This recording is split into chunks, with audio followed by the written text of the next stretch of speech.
to DNA Today. I'm your host, Kira Deneen. I talk all things genetics Mondays at 11:30 a.m. on WHUS.org and 91.7 FM.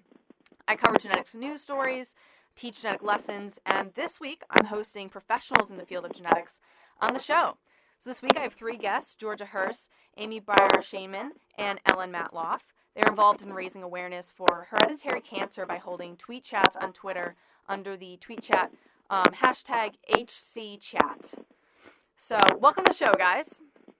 Thank you. Thank you. Thank you for having us. Yeah, it's awesome to have you guys on, and I don't think I've ever had three guests on at once, so this is definitely going to be quite a talkative show here. So I want to start by introducing each of you and your background, what you're doing in genetics or healthcare, in hereditary cancer. So Georgia Hurst is a Lynch Syndrome Advocate and was recently granted nonprofit status for IHaveALynchSyndrome.com. Definitely go check it out. She has Lynch syndrome, which is an inherited disorder that increases the risk of many types of cancer, particularly cancers in the colon and rectum. And she writes for her own blog, other blogs, medical journals, and Cure Today, so quite the writer. And her mission is to educate doctors and the public around the globe about Lynch syndrome. So welcome, Georgia. Yay. So Amy Byer-Shainman is known as the BRCA Responder, and she's at BRCA Responder on Twitter.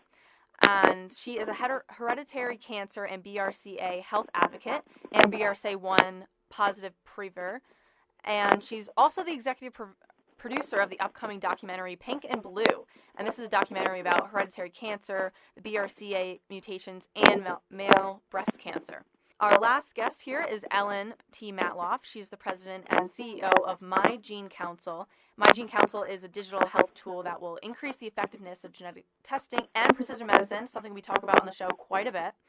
Ellen has worked in clinical cancer genetics for more than 18 years and was one of the key plaintiffs in the Supreme Court gene patent case in 2013. So we have quite an amazing round of guests here today, and we've got some great questions to really pick at their brains a little bit. So I want to start out by talking about the hereditary cancer tweet chat you guys host. What are these like? How do they work? Give our listeners kind of a little taste for what they could expect. Amy, Who would wants you to like talk to about it? Okay, so basically Amy and I met about a year ago on a tweet chat, and we became very good friends, and we recognized that there were a lot of parallels between the hereditary cancer syndromes. And we thought our advocacy efforts would be far more effective if we partnered and focused on hereditary cancer rather than solely on BRCA, which Amy has, and Lynch syndrome, which I have. And then we thought it would be a stellar idea to ask Ellen Matloff if she would be interested in participating in these tweet chats with us, since she's an amazing genetic counselor. So she agreed, and we've had 3 tweet chats so far, and they have been very successful. We talk about various hereditary cancer syndromes and the issues that surround them. And our next tweet chat is coming up on April 29th, and we'll be talking about prophylactic hysterectomy and oophorectomy and sex following that surgery. And we will have Dr. Bober from Harvard joining us for the conversation to answer questions. We realize that these tweet chats are very helpful and effective because they can reach a very wide audience, and we can reach a lot of people in a short amount of time. We really like the idea of the 3 of us co-moderating, and then we bring in a special guest for each one of these chats to kind of answer questions for people. And we think it's just a great way to get the word out about hereditary cancer syndromes. Right, and it's instant feedback, too, because you have experts right there that can give you an answer to your question, or, you have Georgia or myself or Ellen, Georgia or myself, who has been through, those preventative surgeries. Both of us don't have our ovaries anymore. And Ellen, who is the genetic counselor and can come in and answer those questions immediately. So it's instantaneous in terms of getting instant feedback and support. That's fantastic that you just have that collaboration, that you have patients and also the genetic counselor aspect to be able to answer both of those and have both of those perspectives. It's really been a great collaboration thus far, and I think addressing hereditary cancers as a group is really where things are going. Definitely, yeah. So what other ways do you guys advocate for hereditary cancer? You have the tweet chats that are happening, and you're really developing those, and your next one you said was April 29th? Yes, April 29th. 9 p.m. Eastern, under the hashtag HCCChat. Yeah, Hereditary Cancer Chat. Right. And all of this information we're throwing at you listeners, you can go to dnapodcast.com. All the information will be on there. So definitely take it in as we're talking, but don't be afraid if you miss something. Right. So Georgia has Lynch syndrome and her website, and she just has her nonprofit status, so we're very excited for her. And as for myself, I do a weekly BRCA and hereditary cancer news that pretty much this last 2 weeks covered Angelina Jolie. She was pretty much the news, and I tried to cover in my news the best articles that I felt that were out there, the most educational surrounding, because there were so many, and a lot of them didn't have exactly the best information or most correct information. So that's what I try to do with my news, is get the best articles that are out there during the week on hereditary cancer and the most current research, science, tweet chats that are going on, in addition to ours, and resources and support that's available out there. So you mentioned Angelina Jolie. She's been in the news for the past 2 years surrounding genetic testing and her decisions with that, and her decision to be very public with this information. Her going through the double mastectomy, and also recently, this past month, removing her ovaries. How has she really impacted? We see her name in the news, but how has she really impacted people's opinion and level of education of genetic testing and genetic counseling? Perhaps I can speak to that. When Angelina made her first, when she wrote her first letter to the New York Times, I was the director of the Cancer Genetic Counseling Program at Yale, and overnight we saw a 40% increase in referrals. Overnight? 40%? Overnight. That's insane.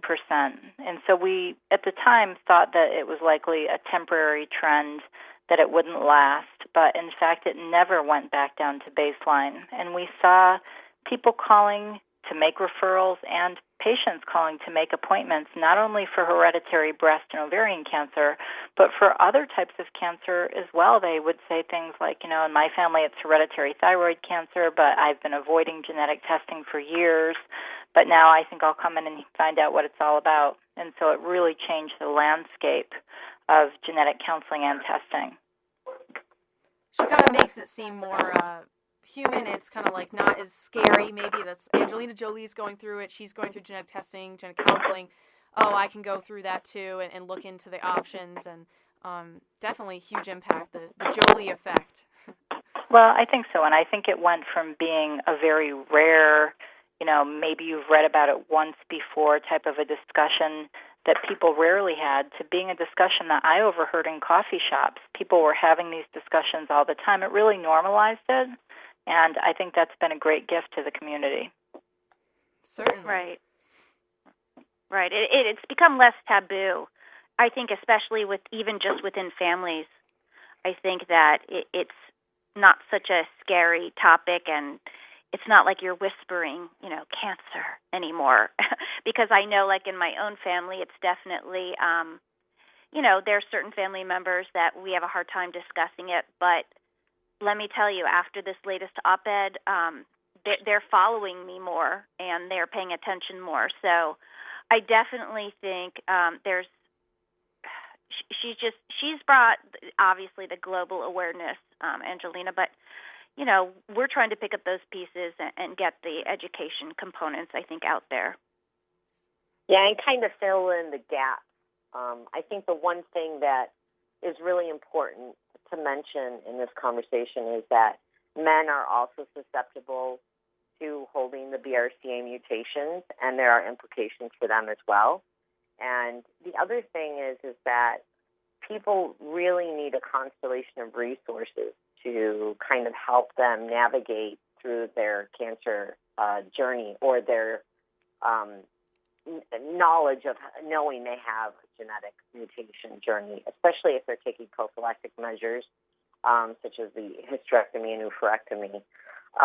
The reason why I started my blog was because I was 40 years old and I was very healthy, and I had the hysterectomy and oophorectomy for prophylactic reasons. Screening for ovarian cancer is very poor, and so I wasn't willing to take that risk. And so the hell that followed my surgery was really the impetus for my blog and website. And I basically created a site for people because there really wasn't a lot out there regarding the emotional gravity of having Lynch syndrome. And so I really wanted to address that because I knew I could not possibly be the only one talking about that. So I think that's something that people need to be aware of. It's great that Angelina has done this and raised terrific awareness, and I tremendously applaud her. I think we all do, but I think people need to realize that it's a little more complicated, and the journey can be difficult, and it requires a number of resources, and I think genetic counseling is absolutely essential in the process. I speak to many, many people on a regular basis who reach out to me who have Lynch syndrome, and most of them that are having the most difficulty with Lynch and their diagnosis are the ones who have not sought out genetic counseling. So I think that's extremely important because genetic counselors are a font of knowledge, and they can provide one with remarkable resources to really help them get through the journey and to maintain their health and to basically save their lives. So when you were considering going through genetic testing, was most of your decision based on your own research and experiences, or was a lot of it from a genetic counselor giving you the information to make that decision? Well, I saw my brother die from colon cancer at 36. So, watching that was very difficult. And I actually knew there was a genetic component to the colon cancer in my family. So I began having colonoscopies immediately after my brother's death. I was 25 when I started having colonoscopies. I'm 44 now, and I've already had 13 colonoscopies, even though I was just diagnosed with Lynch 4 years ago. So fortunately for me, I married into a family with a gastro, and I was able to have colonoscopies every 2 years, even though I did not know I had Lynch. So I've been very vigilant in that regard. When I found out I had Lynch, I was in graduate school. I did meet with a genetic counselor. I did my own research, and I decided, yes, this was the best option for me. Also, being a motherless child was a big influence in my decision. I was afraid of leaving my son motherless, and I know what that's like firsthand, so I did not want to put him through that. So I think my experience as a child of losing my mother, coupled with my seeing my brother die from colon cancer, and then actually having my other brother lose his colon to colon cancer, was really it was more than enough for me to get genetically tested and to go ahead and have the prophylactic surgeries in order to take charge of some of my genetic destiny. Definitely. That's a lot of hard things to go through to come to that decision and just to have that experience. your organization aims to help people kind of be a support, right? You're not the only one out there, that there's other people. And do you bring people together? Is it more of just posting and people reading, or are you able to meet with people or introduce people to each other that also have Lynch syndrome? I do all kinds of things. I mean, I do everything from partner people up who have similar mutations to helping them get genetic testing, to helping them find genetic counselors. I have people write guest blog posts for me. I do a number of things. I try to provide them with resources, finding them doctors, psychiatrists, psychologists, whatever they need.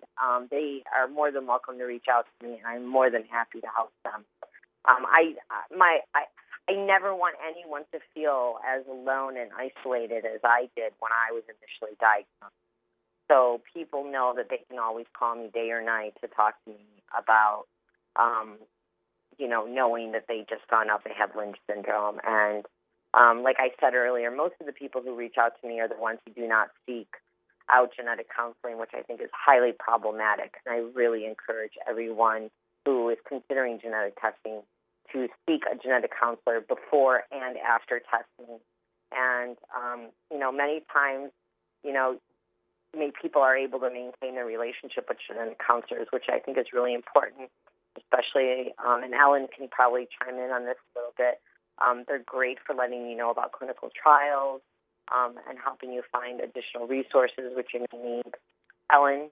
Yeah, I'd love to speak to that. I mean, genetic testing is a very powerful tool, but it's powerful if used correctly, but it's also powerful if it's used incorrectly, unfortunately. And what we've seen over the past decade is a lot of people being convinced, often by genetic testing companies, that this is an easy thing to do.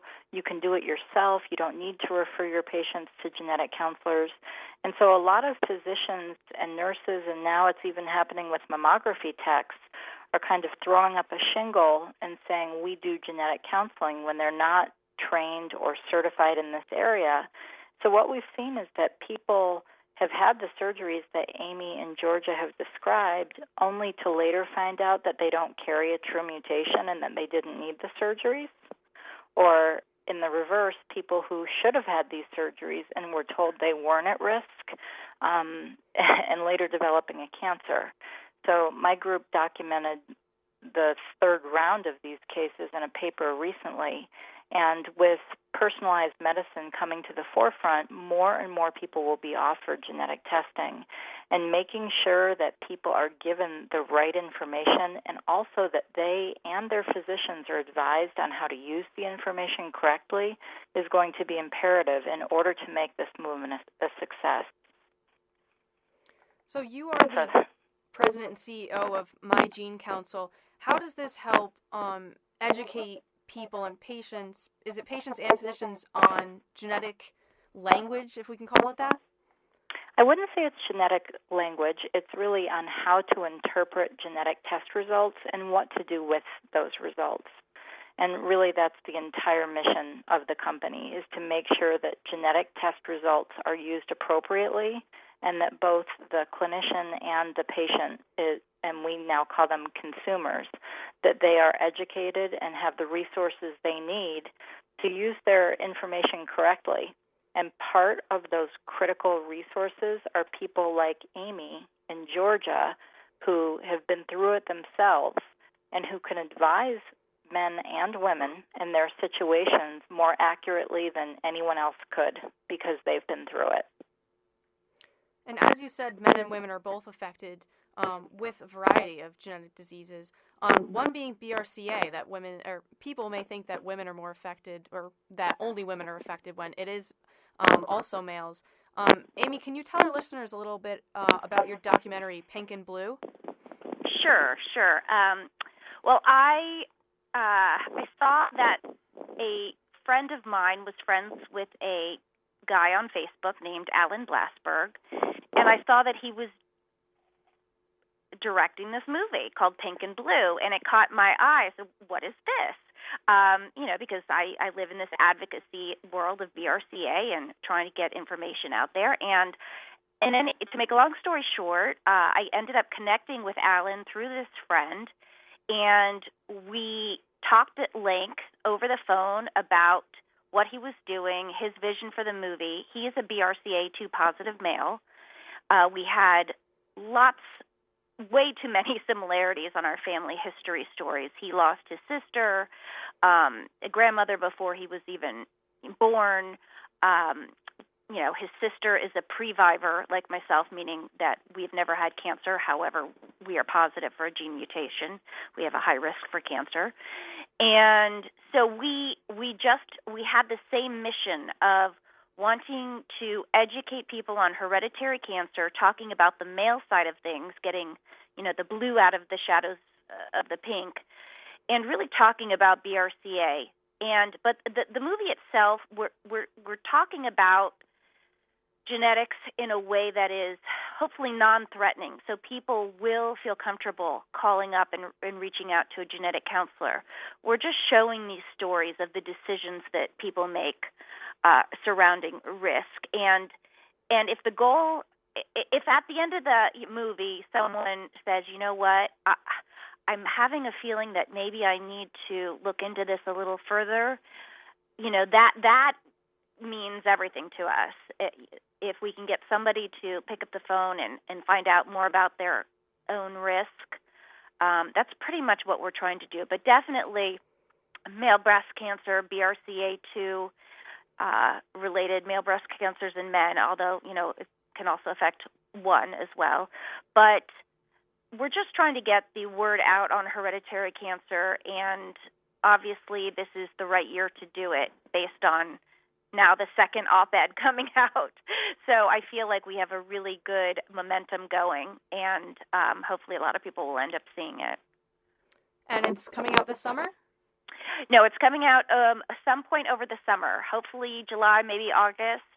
We have a couple of last interviews that we need to wrap up, and then editing, and it's done.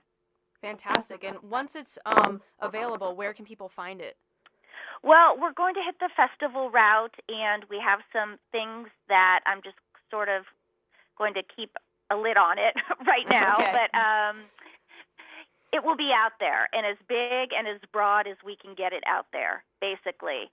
The exact route as of now, it will be playing as far globally as it will reach, put it that way. Fantastic. Definitely keep me clued in on that, and I can let my listeners know as it gets closer and there's more information available. Great. Yes, we'll definitely do that. Awesome. And I just want to remind everybody of Tweetchat and what you're doing with that. The next one is April 9th at 9 p.m. Eastern Time. Definitely tune into that. April 29th. Right. Sorry, April 29th at 9 p.m. Eastern Time. Hashtag HCChat. And also at HC_chat, talking about hereditary cancer. So thank you so much, guys, for coming on. Any concluding thoughts?